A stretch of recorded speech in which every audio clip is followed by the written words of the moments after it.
So, the promised storm turned out to be nothing more than a simple rainy day or two. No strong winds and not a lot of rain, at least not in our region. But it stretched over to the weekend and the wintry mood settled on us all. So we let the working area get a little dry on its own. Over the weekend, I left my dad a clear-cut list so he could reassemble the workstation and get all the studs we need to build the walls.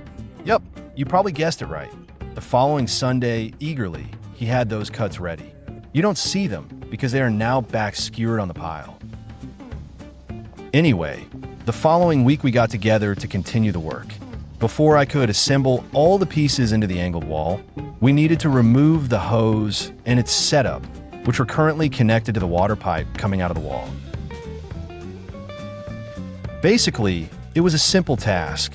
Remove the hose from the pipe, detach the valve, then the mounting bracket from the short wall, and set everything aside. That's basically what we did, but we encountered some obstacles. For instance, water kept leaking through the connections, and we probably didn't use enough Teflon to properly seal the various parts of the plumbing. But we'll get to that in a second. After I dismantled the fixture from the wall, my dad turned to dismantling the faucet from the water supply line coming out of the wall.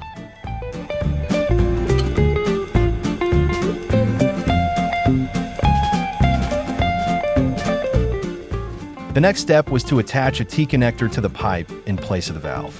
This was a crucial part of the process, as this water supply point would now serve both the hose, as it had up until now, and a new tap inside the shed. Here, right here, you can see the Teflon that we put around the threads of the plumbing connections, and as you can see, it's a cheap product and of pretty poor quality because we had to use a lot of Teflon. In fact, we ended up using 2 whole tapes of Teflon just on these connections, and we apply them 3 times from scratch. Let me say that again. We connected and disconnected everything 3 times. So much so that we had to remove the pipes inside the wall altogether and run new pipe inside the retaining wall in their place. But never mind that. After attaching the T-splitter, we extended both lines. The short one to the inside of the shed, and a longer one to bring the water line all the way to the new position of the hose setup. My dad connected the black pipes, the rigid PVC kind, directly to the splitter. And just as we were about to check the connection and turn on the main tap, a Dara parrot came by to visit and landed right across from us on the roof next door. Hello, Polly! Well, he probably didn't have that much interest in what we're doing. Anyway, the plumbing work took 2 or 3 hours, something like that. And in the end, the connections were in place. Well, not really. You can see the small, unbearable leaks here, but like I said, everything was taken apart and put back together and again. And now everything is dry and looks great. So in the meantime, between the disassembly and assembly, between the trips to the hardware store and the nerves because of the bad Teflon, I took it upon myself to assemble the small angled wall. According to the plan, all parts were gathered and put together one by one. I started by attaching the top plate to the corner post, which is basically just a simple stud.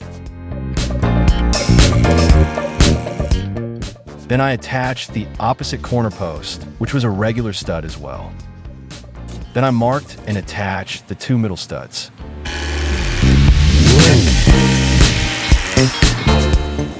Lastly, I attached the bottom plate, which is essentially the bottom part of the wall frame, the one that connects to the floor.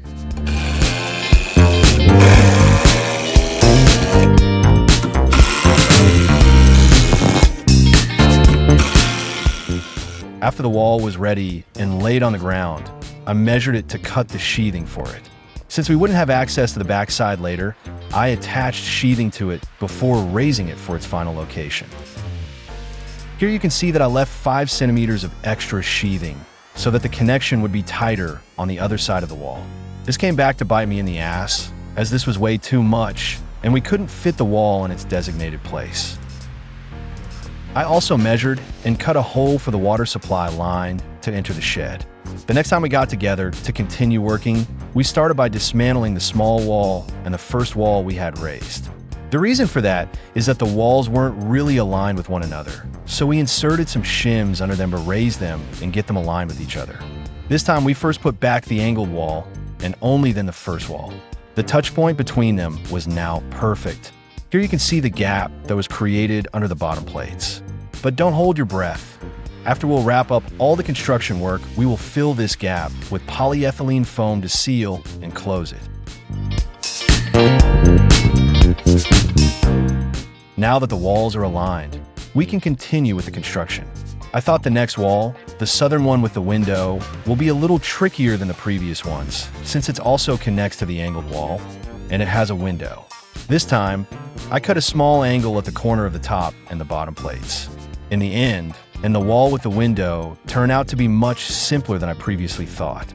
Since the window, which is a big hole in the wall, doesn't allow proper support at the top of the wall, the sill trimmer, which is the window bottom part, is supported by two tight jack studs.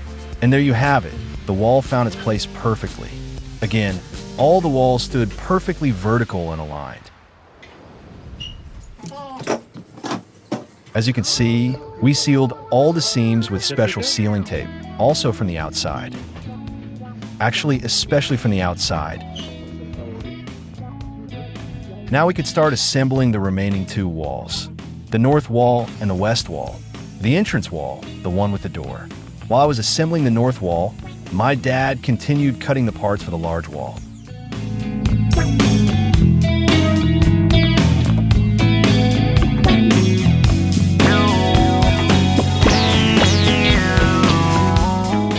And just like that, the wall was standing. It was a simple wall and very easy to build. Those of you with good eyes and sharp discernment can see that we made a small change to the plan, and the north wall connects to the east wall and the large wall in a different way than it appears in the original plan, but it really doesn't matter. In between, just before the lunch break came, my dad pulled out his vacuum cleaner and started vacuuming the cutting station and the entire work area. Lunch went by pretty quickly, and that's exactly the same experience the next wall we erected had. The central wall, the facade. On either side of the entrance, I attached two king studs, and to them, I attached two trimmers, which distribute the load of the structure to the floor around the opening. And voila, all the walls were ready, aligned, plumbed, and leveled. The most important thing left to do was to look at the weather forecast, which predicted a small chance of rain in the coming days. As such, we had to make sure that the parts exposed to the elements would be sealed and protected. So, to take care of that, I had to lift the sheathing on the southern part of the central wall just to seal the corner there. A million screws and many meters of sealing tape later, and the job was done for this time. That is, not before my dad pulled out the vacuum cleaner again and gained control over the dust and sawdust without any effort. And there you go. Solid walls standing up, a water point inside the shed, a water point outside the shed. And we had even started planning the design of the space within the place itself. There's a large tool cabinet that we built in the past, and it will find its place exactly in the corner intended for it. You will see more later. Next time, we will complete the crown of the structure by doubling the top plate around the top of all the walls. We still have so much to do. For instance, we still have to draw a power line in, come up with a drainage hole and pipeline for the sink, attach a wire mesh to serve as a filter for the drainage around the bottom of the outside of the shed, and we haven't even talked about the roof yet. As always, stay tuned.